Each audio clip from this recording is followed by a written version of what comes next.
la flamante ministra de Economía se encuentra precisamente en los Estados Unidos en gestiones con el Fondo Monetario Internacional. La titular de este organismo multilateral ha señalado que estas reuniones han sido bastante exitosas y el Ecuador está buscando que se haga práctico o se efectivice un desembolso que está pendiente del Fondo Monetario Internacional, pero también se ha conocido en las últimas horas que el Ecuador es el cuarto país que más le debe a este organismo multilateral. El Ecuador necesita mucho financiamiento, es un hueco fiscal enorme el que tiene que cubrir. ¿Qué oportunidad cree usted que va a tener el Ecuador de conseguir un nuevo financiamiento más allá de este desembolso que está previsto o que está pendiente de hacerlo por parte del Fondo Monetario Internacional? ¿Se podrá conseguir otro programa crediticio con el organismo? Buenos días, bienvenido. Sí, buenos días, gracias por la entrevista, saludos cordiales a ustedes y a la audiencia.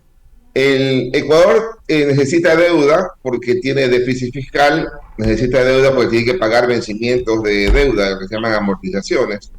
Las amortizaciones son iguales que los últimos 15 años, es decir, entre 5.000 y 6.000 millones, es lo mismo que hemos pagado en los últimos 5 años como amortizaciones de deuda. ¿Por qué? Porque cada vez que tomamos deuda, no la podemos tomar de muy largo plazo, sino que la tomamos de corto plazo. De tomar de corto plazo, entonces los valores se hacen altos y no hay cómo disminuir el pago de esas amortizaciones. Y el déficit fiscal lo tenemos también desde el año 2009, un déficit fiscal más alto después de la crisis que hubo en el 2008. El déficit fiscal en promedio ha venido cayendo del 6% del Producto Interno Bruto hasta el 2017, cayó luego a 4.4 y el año pasado también estuvo bastante más pequeño. La economía crece, pero el déficit fiscal también la va acompañando. El año pasado el déficit fiscal fue 3.500 millones de dólares. Este año creo que el déficit fiscal andará bordeando los 4.000 millones de dólares y para eso hay que buscar financiamiento, 4.000 millones para déficit y 6.000 millones para amortización de deuda. Es decir, hay que buscar arriba de 10.000 millones de dólares. Hasta el mes de marzo, Ecuador ya había conseguido 3.300 millones de dólares, pero de deuda interna, para pagar valores también locales. Y entonces la opción del Fondo Monetario es la opción que tiene el país para pagarle al mismo Fondo Monetario, que este año hay que pagarle 1.100 millones de dólares, de los cuales hasta el mes de abril, o sea, hasta después de un par de días, le habrá pagado Ecuador unos 250 millones de dólares al Fondo Monetario Internacional y le resta entonces conseguir deuda para pagar deuda y también ayudar en el tema de atención a otros multilaterales o acreedores. ¿Cómo está, economista? Buenos días. Alex, buenos días. Para poder cubrir esas deudas, el Ecuador va a tener que sacar dinero de donde no hay. Entonces, una de las posibilidades que se ha planteado en estos días está nuevamente el revisar el subsidio a los combustibles. ¿Qué otra alternativa podría tener el gobierno para poder cumplir y honrar esas deudas? Sí, hay dos cosas, ¿no? El subsidio a los combustibles, si se focaliza y le deja al país quizás 500, 700, 1.000 millones de dólares, va a poder permitir bajar el déficit fiscal para que en vez de que tengamos que ir a buscar 4.000 millones de dólares para déficit fiscal, se podría ir a buscar quizás 3.000 millones de dólares. Ahí funciona el acomodo en los ingresos, digamos, en la parte de los subsidios. No sirve todavía para pagar amortización, porque la amortización de deuda, que decimos que era entre 5.000 y 6.000 millones de dólares, esa amortización de deuda necesariamente debe pagarse con deuda porque todavía tenemos déficit fiscal. Y entonces, ¿qué otra alternativa más tiene el gobierno para buscar ingresos que disminuyan el déficit fiscal y necesite menos deuda para ese fin? Podría ser el incremento de la producción petrolera, sería una alternativa para mejorar esa producción que está en caída en 470.000, 460.000 barriles por día, debería subirse a los niveles de 500.000, a niveles de 550.000, para pensar en que Ecuador tendría ahí una fuente de ingresos adicionales, independientemente si el precio del petróleo se ubica en 65, en 70 o en 55, que según qué escenario quiera escoger el gobierno. Y luego también, ojalá la dinámica de crecimiento económico, la reactivación económica que debería darse este año, dado que es la parte de recuperación del ciclo económico del 2025, entonces podría también generarle algo más de ingresos. Uh-huh. Ahora, para que sea posible esa reactivación, que de acuerdo al Fondo Monetario Internacional es de 1.6, es el crecimiento económico, economista Ortiz, para la economía nacional, y del Banco Central del 1.6%, ¿qué tan posible va a ser llegar a esa meta si tenemos estos problemas de financiamiento, tanto de amortización de la deuda como de déficit fiscal? Sí, el Fondo Monetario tenía, hasta antes de las reuniones que está teniendo esta semana, una estimación de 1.6, ahora tiene una estimación de igual, casi, es 1.7. El Banco Central habla de una estimación de 2.5, 2.8, en ese rango anda el Banco Central. Esos crecimientos, cualquiera de los dos que ocurra, es totalmente factible, dado que más que crecimiento es rebote. Porque el año pasado la economía cayó 2% y este año tendremos un rebote.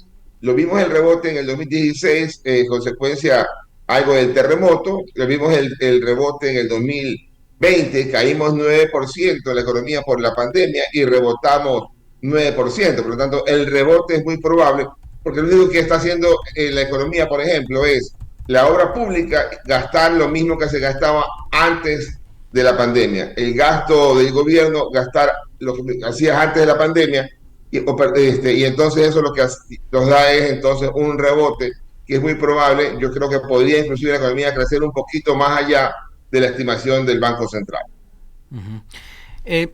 Pero a ver, la deuda que tiene el país con estos acreedores tiene también, digamos, que verse integralmente, economista, con la enorme deuda pública que tenemos nosotros acá, ¿no? Porque también hay que ver que hay un gobierno que ha dejado, digamos, como ahí veremos, por ejemplo, la inversión pública y lo que está pasando con hospitales, con escuelas.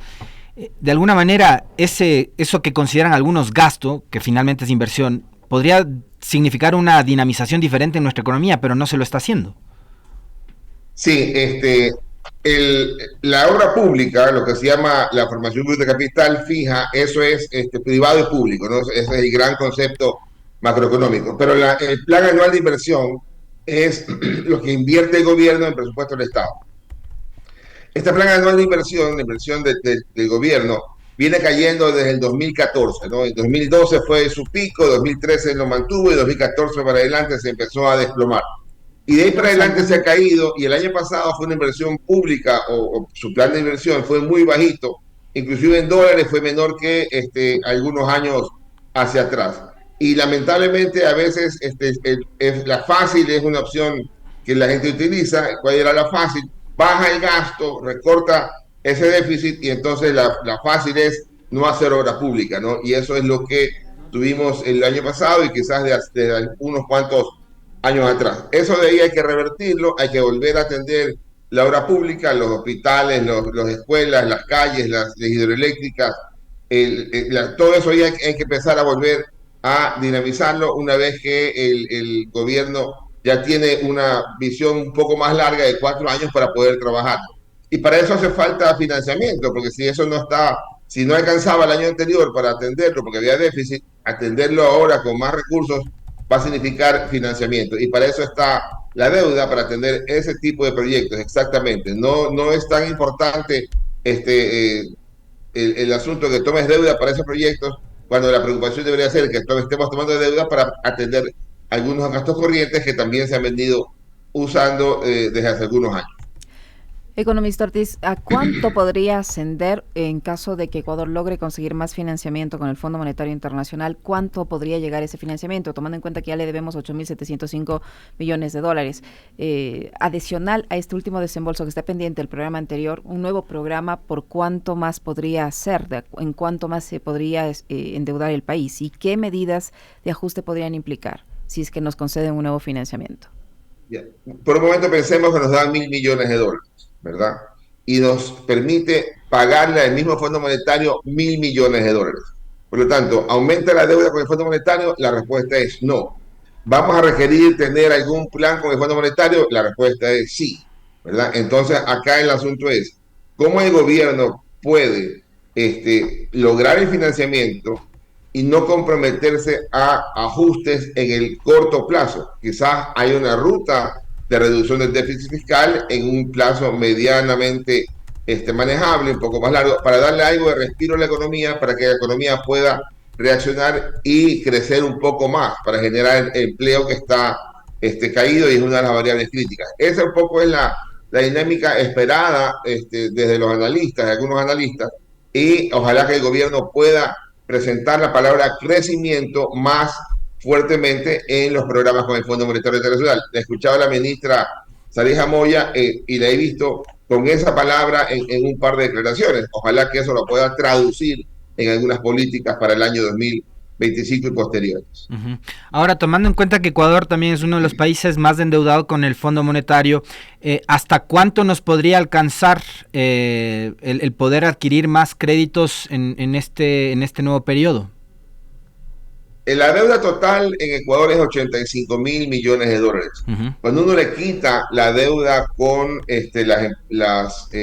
digamos, del mismo gobierno o del mismo sector público, pensemos por lo pronto siempre en el Seguro Social, hay como unos 20.000 millones que se consolidan. Y entonces cuando uno hace la relación, la deuda consolidada con relación al Producto Interno Bruto, esta viene cayendo, está en el 50%. Personalmente, yo preferiría que Ecuador ya deje de cargarse, de ver al Seguro Social como el gran financista. Preferiría que tomes deuda de afuera, que le pagues al Seguro Social o que no incrementes la deuda con el Seguro Social para que la economía se dinamice más pronto. Con el Fondo Monetario, el incremento de la deuda con el Fondo Monetario fue en el año 2020, en el año de la pandemia. Es decir, cuando había que pagar ese año cerca de 7.000 millones de dólares entre amortizaciones y una parte del déficit, nadie nos quería prestar la plata y el Fondo Monetario alzó su banderita a decir, aquí hay fondos por si ustedes están interesados y quieren ajustarse también y corregir esos enormes déficits fiscales que vienen arrastrando por quizás cerca de una década. Y entonces el Fondo Monetario nos financió y nos dio casi 7.000 millones en un solo año, y eso es lo que el gobierno luego de Moreno ya no sigue incrementando, algo subió Lazo, algo sube este presidente, ¿no? Y entonces eso tiene que ir achicándose en la medida que vayamos reduciendo el déficit fiscal, que es la tarea a continuar, pero no una tarea a rajatabla, que crezca la economía para que ese déficit fiscal también se vaya achicando en función del tamaño de la economía, que hoy día son 123.000 millones de dólares, pero ojalá que eso vaya creciendo mucho más rápido. Economista, y sin lo que nos presta el Fondo Monetario Internacional no nos alcanza, evidentemente no creo que nos vaya a prestar los 10.000 millones de dólares que necesitamos, pero si no nos alcanza, ¿qué otras fuentes de financiamiento le quedan al Ecuador para poder enfrentar este déficit fiscal y pagar la deuda a la vez y no quedar mal con los organismos internacionales y poder sortear los problemas que se vienen, ¿no? Porque además ya hay recursos que no va a recibir el fisco porque fueron temporales y ya se está hablando de una posible nueva reforma tributaria. ¿La economía aguantaría una nueva reforma tributaria en estas condiciones? ¿Y qué otras fuentes de financiamiento le quedan a Ecuador? ¿A qué costo? Ya, vamos a la parte final de la pregunta. Yo no creo que la economía necesite un nuevo incremento de impuestos, porque poner impuestos adicionales, eso va a frenar la economía que necesita crecer. Es diferente la eliminación de subsidios de combustibles y la focalización de subsidios, porque si focaliza el subsidio hacia transporte público de las personas más necesitadas y dejas sin subsidio el precio internacional el de diésel, entonces bajaría el contrabando y las personas que necesitan el subsidio, que no necesitan el subsidio, que pueden pagar ese valor, lo pueden atender y creo que eso sería adecuado. En el tema de financiamiento, si no consigues plata del Fondo Monetario adicional, más que solamente lo que hay que pagarle a ellos, entonces hay que ir a buscar plata con los otros multilaterales. Cuando uno mira a quién le debe plata al país y cuándo hay que pagarle en este año, en la primera línea está el Fondo Monetario con más de 1.100 millones. Luego viene China con unos 600 millones. Luego viene el Banco, 670 Chile. El Banco Mundial con unos 600 millones de dólares y así empiezan a bajar. Entonces, para pagar la deuda de amortización hay que tratar de ver a los mismos a que les debo para decir, mira, te voy a pagar esto de acá con una deuda que tú me des, pero dámela a más largo plazo. Ya el gobierno de Lazo lo que hizo con China fue decir, mira, de ese valor que te voy a pagar, reestructurémoslo y te lo voy a pagar más adelante. Esas son opciones que pueden irse planteando. ¿Qué es lo que no se puede hacer todavía? Ir al mercado internacional de bonos a conseguir plata en emisión de bonos de deuda externa, porque nuestro riesgo país sigue siendo elevado. El año pasado cerró en 1.200 puntos, este día anda en unos 1.100 puntos, es decir, a ese nivel de riesgo país no puede sacar financiamiento internacional. Y entonces hay que seguir tratando de encontrar plata fresca, plata de afuera, para poder atender los pagos de amortización y también aquella plata para recursos nuevos, que es el déficit fiscal. ¿Qué expectativas tiene, economista, con respecto de esta gira que está haciendo el presidente Noboa? Le pregunto esto también porque, digamos, una de las preocupaciones que hay es con respecto de este nuevo orden que se estaría generando ahora mismo, ¿no? Con estos cuestionamientos que hay al libre mercado como estaba planteado desde los propios Estados Unidos con las políticas arancelarias que ha empezado a emitir Trump. ¿Cuál es la estrategia que debería tomar el Ecuador? ¿Qué otro tipo de socios comerciales que no sean únicamente los Estados Unidos podríamos plantearnos para hacer negocios, y las expectativas con respecto a esta gira que está haciendo el presidente Noboa? Sí, yo creo que Trump está tomando una ruta complicada. Leí ahora que decía que va a bajar el impuesto a la renta y lo va a apalancar en los aranceles. Creo que no es exactamente la mejor ruta, pero vamos a ver cuánto tiempo le dura la idea, cuánto tiempo logra mantener esa idea en el mismo mercado americano, y luego de eso también si la puede implementar. Nosotros somos una economía dolarizada, por lo tanto es una economía que le favorece si el dólar se vuelve débil. Es decir, tendríamos una economía con moneda fuerte para nosotros, pero moneda débil a nivel mundial. Entonces, eso es una situación, para nosotros es un buen escenario.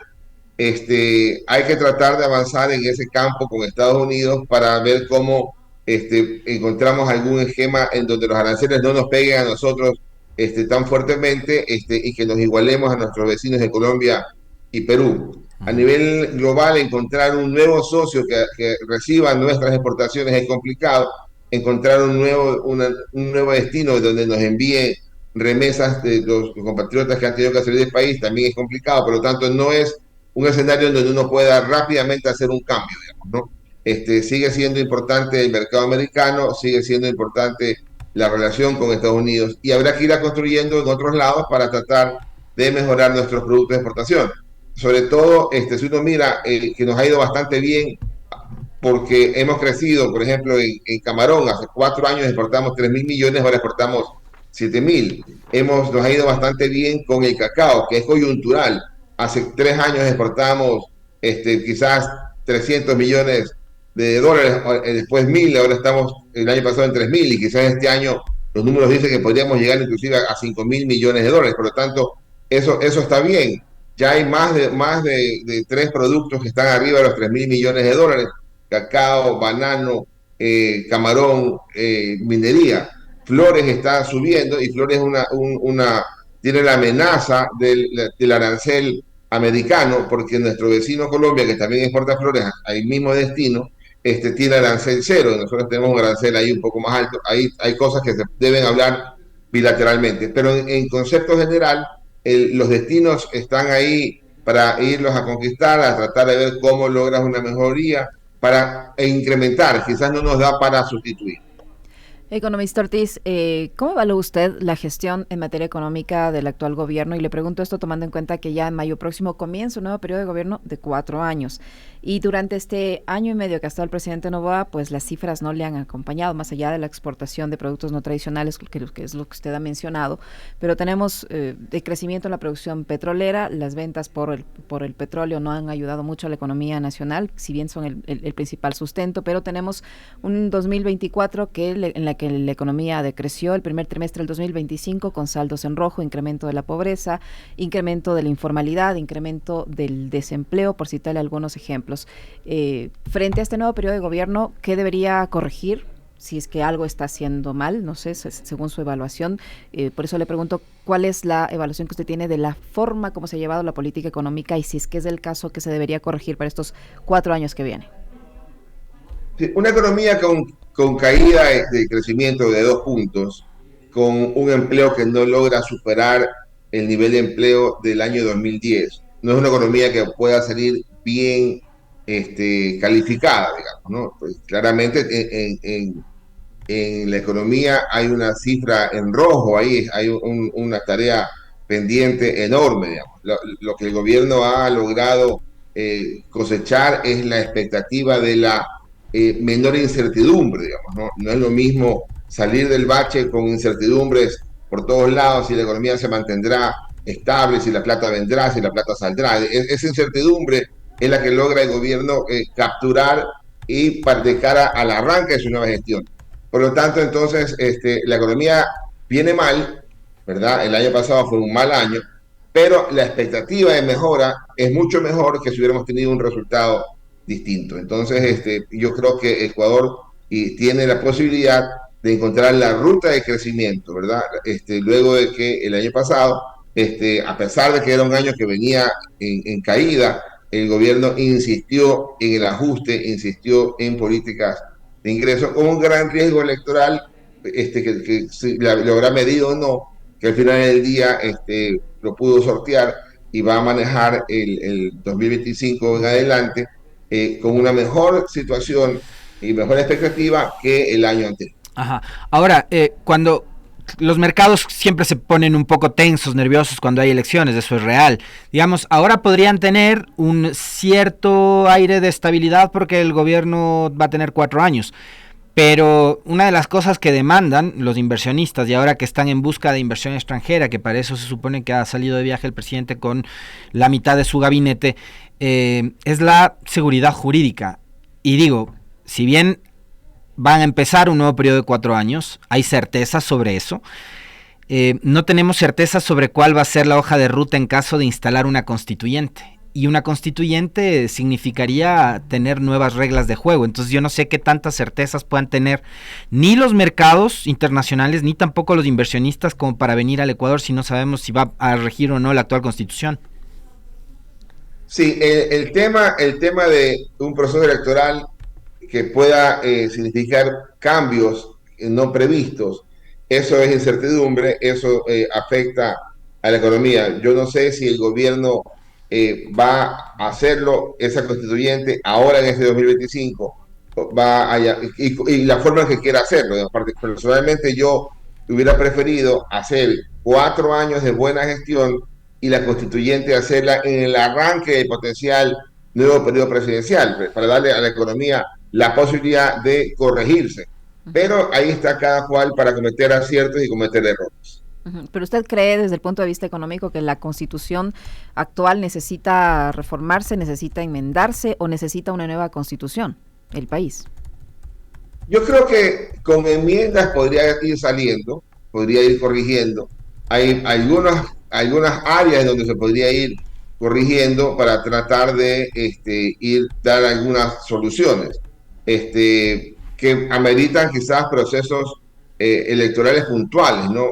Regresar a preguntar cosas como por ejemplo el tema del salario, digamos, el tema laboral, o sea, alejándolo del tema laboral de un proceso político, es mucho más simplemente enfocado a esa realidad de necesidad de cambiar y flexibilizar el tema laboral, quizás encontrar una mesa de diálogo para ver cómo lo presentas adecuadamente, para tratar de que si hay fricciones en el tema laboral que no permiten mejorar el empleo, entonces tratar de irlas aclarando sin afectar a las condiciones actuales para la gran mayoría de población que está apenas en el salario básico. Entonces, hay cosas que habría que ir discutiendo y creo que son temas puntuales. Yo preferiría una cosa más puntual ahí. Hay cosas para algún asunto adicional en inversiones que el país necesita. El mismo tema de endeudamiento, ¿no? Si yo quisiera reperfilar deuda interna, no puedo, pero la Constitución me prohíbe, solo puedo reperfilar y reestructurar deuda externa. No es muy claro en la Constitución que pueda conseguir deuda para pagar deuda. Ahí se las han ingeniado para poder decir, aquí hay un proyecto para deuda, digamos, que no es infraestructura.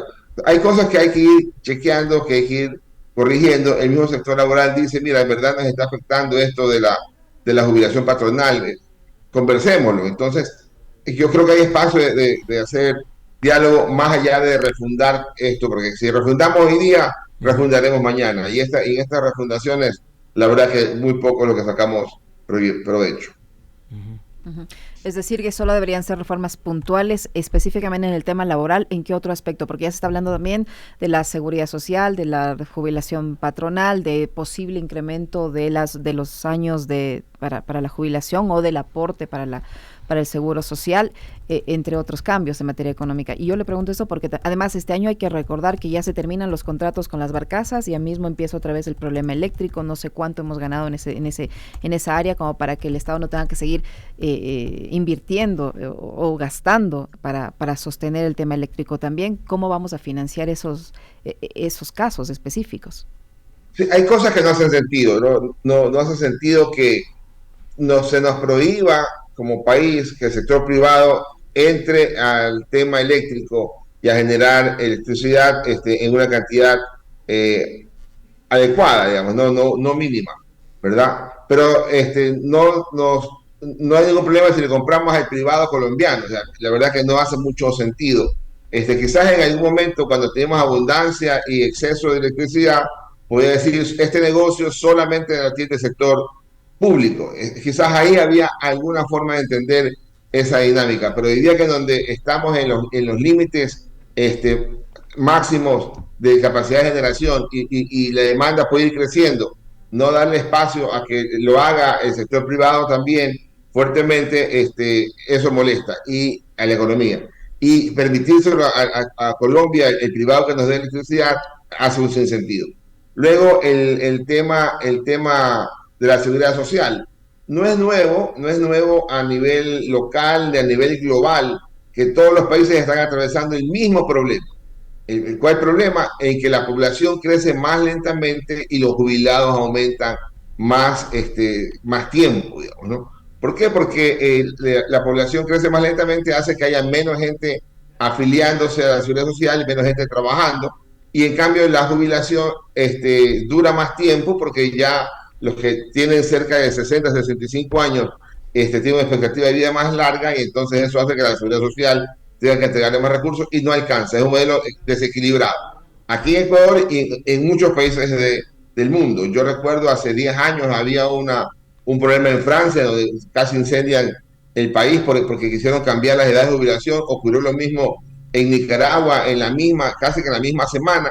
Y en Ecuador se estaba discutiendo también el tema de la jubilación y más bien se quedó a un lado y no se lo ha tocado. Pero en algún momento va a ser necesario encontrar una fórmula para tratar de equilibrar esta situación que viene ocurriendo. Quizás hace 15 años había nueve afiliados por cada jubilado. La relación ha venido en caída. Quizás hoy día hayan 4 o 5 afiliados por cada jubilado. Entonces, es claro que pasa el tiempo y va la relación deteriorándose. Y con 4 o 5 afiliados no permiten cubrir la plata para el jubilado actual, peor para el jubilado futuro cuando ese aportante del día de hoy vaya a formar parte de los jubilados. Y hoy día ya el Estado está entregando el 40% de la jubilación y hoy día lo está entregando casi incompleto, ¿no? Si uno escucha el reclamo de la Seguridad Social, que eso demanda hoy día más de 3.000 millones de dólares de parte del Estado en ese gasto corriente que está pagándose con deuda, que también eso está reñido con las leyes. Entonces, es una realidad que hay que sentarse a analizarla. No sé si es un tema constitucional o si es un tema legal. Yo creo que es un tema legal más que constitucional en algunos campos para encontrar soluciones y lo otro habrá que chequear cómo se lo va incorporando. El tema de la inversión extranjera que pueda llegar, está llegando en condiciones normales 0.7% del Producto Interno Bruto. Los últimos 2 años fueron pésimos, no llegó ni la mitad de aquel promedio histórico malo. Entonces el año pasado fue de 0.2 y el año pasado fue 0.3. Yo trato de vincularlo al mal momento de la inversión extranjera a los procesos electorales y por eso digo, ojalá menos procesos electorales de incertidumbre nos dé posibilidad de recuperar algo más de recursos hacia sectores que demanden esas dólares adicionales.